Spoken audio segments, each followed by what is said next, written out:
I could have never expected what was responsible for the paralyzing, deafening scream. A cold, deafening scream broke out in a large, populated city seconds after I had awoken for work. My ears began to bleed as the sound waves traveled in my ears. I needed to move, I needed to get up, but I could not. I heard my front door knob jingling over the screen.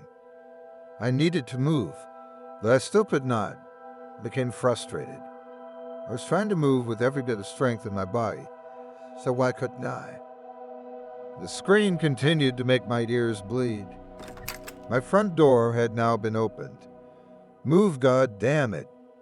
I thought in complete frustration and overstimulation. I saw a shadow in the corner of my eye. It began to come more into view. It wasn't a shadow. I saw the black, overly tall, humanoid figure come into perfect view. It opened its mouth. I was fascinated when my eyes met the gaping hole filled with incomprehensible horrors.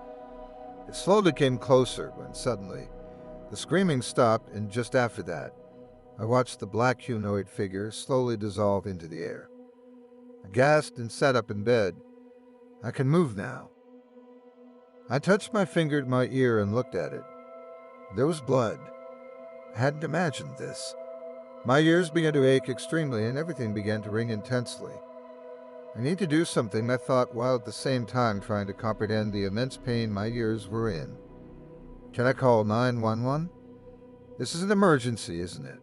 I asked myself. I reached over to my nightstand with shaky hands and dialed 911. A female operator picked up.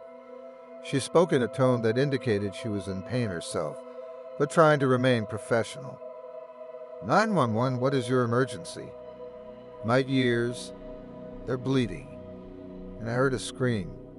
A really loud scream, ma'am. I spoke, struggling. Sir, we will send police and medical service to you right away. What is the address of your current location? It was a struggle to hear her over the ringing. I'll apply address.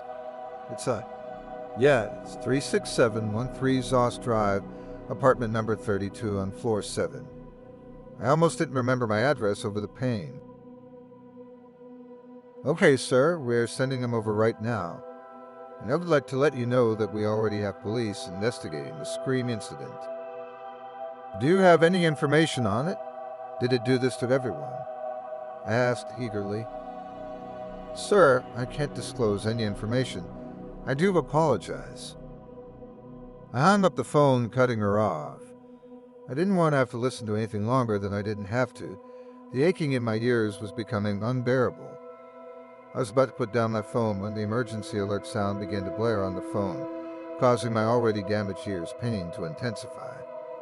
I let out a groan and threw my phone across the room. Once the alert was done blaring, I figured I had to see what it was about.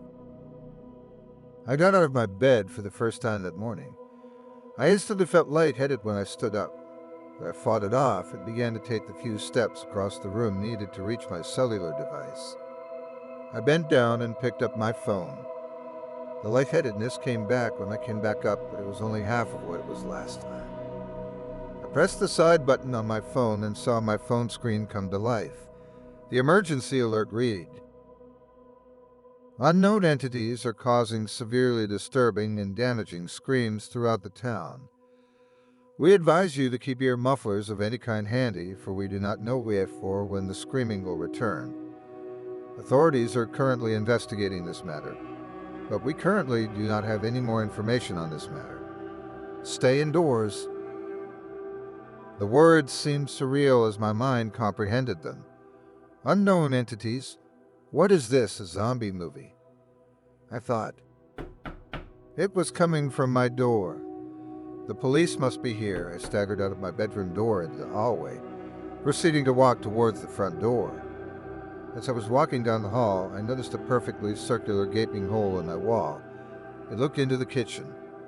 That thing must have done that, but why? I reached the door and put my hand on the handle. Wait, I thought. How can I be sure it's the police? I took my hand off the handle and peeked through the peephole. I saw two federal agents standing next to each other. What the hell? I placed my hand back on the handle and twisted it open. "Hello," I said fearfully. "Hello, please follow us." They saw me about to say something, but I paused when they began to pull out their badge. I examined the badge. I had no reason to believe that it wasn't real. "You can trust us now, please. Follow us along now." "Oh, okay," I said as I began to walk behind them. "Hey, I called the police, so what's going on here?" I asked them. "We will explain everything later, but here, take this tissue for your ears," he replied as he handed me a tissue from his pocket. I used the tissue to dry up the blood in my ears while I continued walking. The ringing had slightly gotten better, but still nowhere near gone. The agent pressed the elevator button and waited. "At least we won't have to share the elevator with any people," the agent said in a chuckle while elbowing the other agent. The other agent let out a chuckle and the elevator dinged and opened. No one was inside. That was very unusual for my apartment complex, especially at this hour. What did he mean by that? I asked myself as I followed them into the elevator. An agent pressed the lobby button and then proceeded to rest his back on the elevator wall while crossing his arms. He let out a heavy sigh. The elevator dinged. The doors opened to reveal a lobby that was completely empty. Again, that was very unusual for this hour. I followed the agents out of the front doors. The streets were completely empty. I didn't see a single person in sight except the two agents. I stood there in a sort of shock. The agents walked to a gray sedan car, and one of the agents opened the driver's seat door. The other opened the passenger side door. "Hop in the back," one of the agents yelled. I quickly walked to the car and got in the back seat. The car was extremely clean, almost too clean. I put on my seatbelt and attempted to relax a little bit, but failed to do so with my mind racing. The agent in the driver's seat turned the keys in the ignition, and the engine roared to life. "Okay, I am going to explain everything to you now while he drives," the agent in the passenger seat told me. "All right," I replied in a calm but eager tone. "Okay, so you know about that horrendous scream you heard, right?" The agent asked me and then turned his head around to look at me. How could I not know?" I replied in a chuckle. All right then. Well, I am not going to beat around the bush," he said, then let out a sigh. "What is it?" I asked, my eagerness growing. "The total population for the city is estimated to be in the hundreds." "I'm sorry. What? How? Did the scream kill people?" I asked, shocked and confused. "No, what? Or whoever made the scream killed the people. Or I don't know if we can call it killed, but either way they are gone," he replied. "Well, what made the scream?" I asked, already thinking that I knew the answer to my question. "We aren't exactly sure. We're hoping that you would know. We brought you here so you could give us any information about it, seeing as you are the only one who called the police after surviving." The agent explained to me. "I know what it is," I admitted. The agent's eyes widened. It's this weird black humanoid figure. The scream paralyzed me and it opened my door and began to stand over me. And then it opened its mouth. It was full of just incomprehensible horrors." Was all the agent had to say. "Yeah," I replied back awkwardly. "Well, thank you. The information you have just..." The car came to a complete stop and the agent was cut off by the dreaded return of the cold, blaring scream. My stomach dropped as I realized I was paralyzed once again. The agents were also paralyzed. I began to see the entities gathering around the car in my peripheral vision, and there was nothing I could do but sit there. I hated this feeling so much. I just wanted everything to stop. Fake, I told myself. I couldn't just sit there. I had to do something. I could not let myself just become yet another statistic of these terrorizing entities. An idea clicked in my head. I remembered some tips I had happened to come across online for people that struggled with sleep paralysis. They had always said to start by putting all of your might into wiggling your toes. So I did just that. I blocked out everything else. The only thought I had in my mind was wiggling my toes. One by one, my toes began to move, and then both of my feet, and then my legs, and then finally I was free. I began to breathe heavily as my movement came back to me. I could move now, but what was I supposed to do?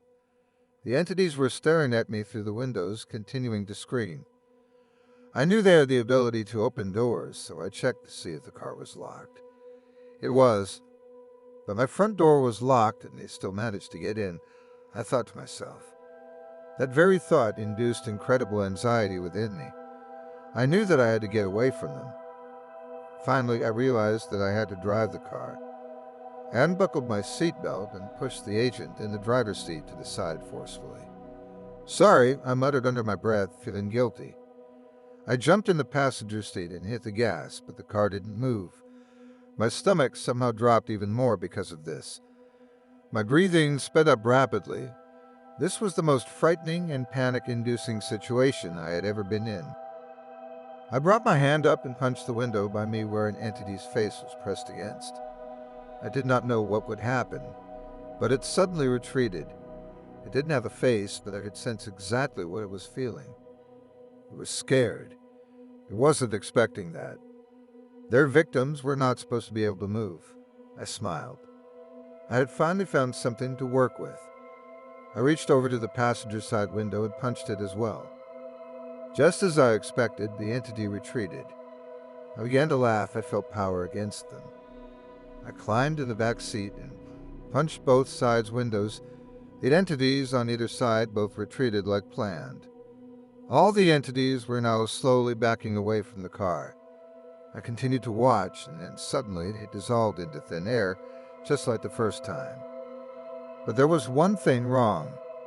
The agents didn't get their movement returned like I expected they would.